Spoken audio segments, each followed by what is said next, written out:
guys, welcome back to ASMR Retro, and happy Mother's Day to all the moms out there.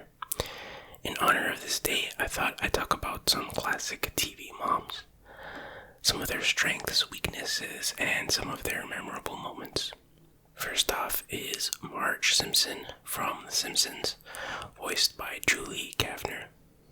She's the mother of Bart, Lisa, and Maggie, and married to Homer Simpson. She lives in Springfield, USA, but the state is never mentioned. It's kind of a running gag. And she is a homemaker, although she's had several jobs through the years, including carpenter, pretzel maker, real estate agent, and she even worked at the power plant on one episode, and many more other jobs, I guess. Overall, she's a really good mother. She takes care of the kids and her husband very well. Sometimes she gets tired of that life though and needs a break, like the Rancho Relaxo episode, or she needs to go on some crazy adventure like becoming a cop, or the episode where she started working out and taking steroids, which is pretty crazy if you think about it, but it was pretty funny. But she always comes back to being the primary caregiver of the family, partially out of necessity because Homer just isn't capable of doing that kind of stuff, but also because she just wants to do it. Sometimes she could be over-mothering, like when she starts doing in-tandem biking with Bart. They start spending a lot of time together, and Bart becomes Mama's boy. Although eventually she realizes that he's becoming, too much like Seymour Skinner, and so she pulls back a little. She has other flaws, like she has a gambling problem. It's not a constant problem like with Homer's drinking, but it pops up from time to time and causes her to neglect her kids. And I think it's okay for her to have flaws because it makes her more relatable and it makes the show more funny. I find flaws to be more funny than perfection, but overall she's still a great mom. Okay, next up is Peg Bundy, aka Peggy Wanker, from Married with Children, played by Katie Sagal. She's the mother of Kelly and Bud. Technically, she also adopted Seven, who's also Peg's cousin. He only lasted 12 episodes, but we'll talk about that in a bit. Her husband is Al Bundy, and she lives in Chicago, Illinois. And she's a housewife, and I say housewife instead of homemaker because I think that's much more accurate in this case. She has had random jobs, like as a cook in a restaurant called Burger Trek, Mary Kay Cosmetics saleswoman, and she worked in a clock store, but these are all just like very brief jobs.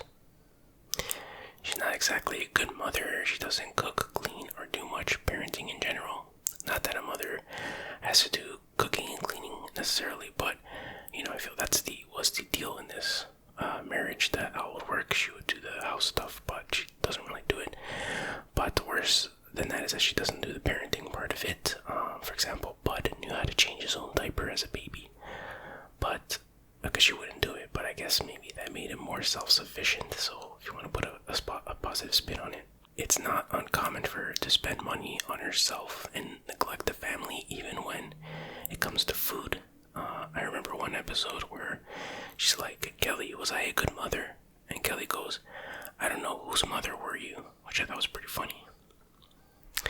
Although she was a very good mother to Seven.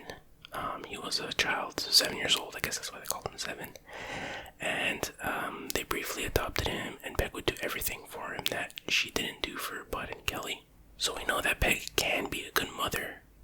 That is until Seven disappeared after about 12 episodes. They never mentioned him again, except for one episode where his picture was on a milk carton, implying that he went missing, which is pretty nuts. But so maybe Peg stopped taking care of him and he got kidnapped. Or maybe he was sick of Peg's over-mothering and he ran away. I don't know, it's pretty dark stuff though. But although she has many flaws, they kind of make it work. When Kelly had the bring your mother to school career day thing, and at first she was embarrassed because Peg doesn't do anything, but by the end of the episode, all the girls in the class were hanging off Peg's every word and learning how to get by in life by mooching off your husband and that kind of thing. That was a rare moment of pride for Kelly. It's a very dysfunctional family. I just don't want to, say that Peg is the only dysfunctional part of the family. It's all of them. But somehow they make it work and they stick together. Next up is Vivian Banks from The Fresh Prince of Bel-Air, played by Janet Hubert and Daphne Maxwell Reid. She is the mother of Hillary, Ashley, Nikki, and Carlton, and that's in the order of tallest to shortest, by the way. And she's the aunt of Will Smith, and she's married to Philip Banks and lives in the Bel-Air, Los Angeles, California area. And she is a university professor. She's a good mother for sure, a good role model as an intelligent, strong woman. She cares for Will like he was her own child, and she's definitely more patient with Will than Phil is. I remember one episode where Will and Carlton are in Compton, which has a reputation for being a pretty tough city. And Vivian freaks out, and she goes there to get them and starts yelling at his friends like, "This place is a disgrace. You have a trash can, honey, use it." And, the tough guys are like, "Yes, ma'am." It's a great moment in mother history, and it's one of my favorite Vivian scenes. But after a few seasons, her character really declined, in my opinion. Three things happened. The show started to get more goofy in nature, and her character wasn't as strong as she was before.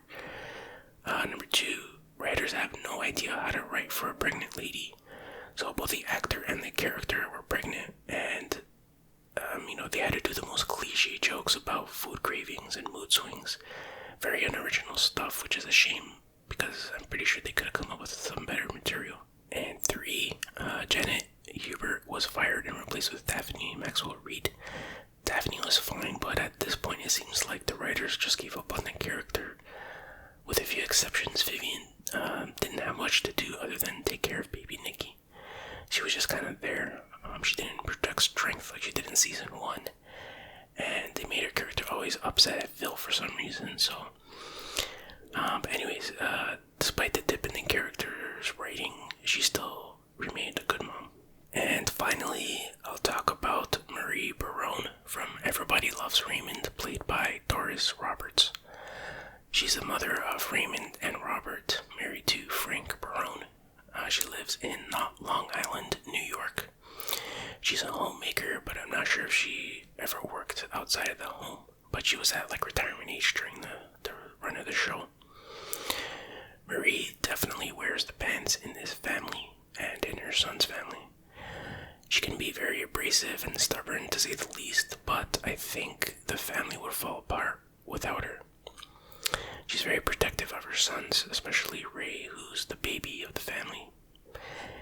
It's funny that she lives across the street from Ray, which drives Ray's wife, Deborah, crazy. Deborah and Marie don't get along. I think Marie never approved of Deborah, not because there's anything wrong with her. I think Marie is just trying to protect Ray, like, no woman is good enough for my baby type thing. And Deborah gets annoyed by her because she is very controlling, but she also is kind of jealous of Marie's ability to cook and clean and take care of the children and all that stuff. Deborah can't compete with Marie's experience in those areas, so she never feels good enough, you know what I mean? One classic moment I remember is, I think it was Thanksgiving, and Deborah's and Ray's parents were over. And Deborah was really upset with her mother, I can't remember why. But the anger kept building up throughout the episode, and during the dinner, Deborah explodes and yells to her mom, "Why can't you be more like Marie?" And the reaction that Marie gave was priceless. Like, it touched her heart, because she never thought she'd hear Deborah say that. And I don't think Deborah ever thought she would say that. So it kind of surprised her that she just blurted it out. So maybe Deborah had some kind of subconscious anger towards Marie because she had the qualities that her mother never had or something like that. I don't know, bro. But yeah, Marie Barone, I would say, was a good mom as well. And of all the families that I mentioned in this episode, I think I can relate to this one the most. But anyway, I think that's all the moms I wanted to talk about. They have their flaws, some more than others, but at the end of the day, they love their kids, and that's what matters most. So, happy Mother's Day to all the moms out there, and I'll see you guys next time. Take care.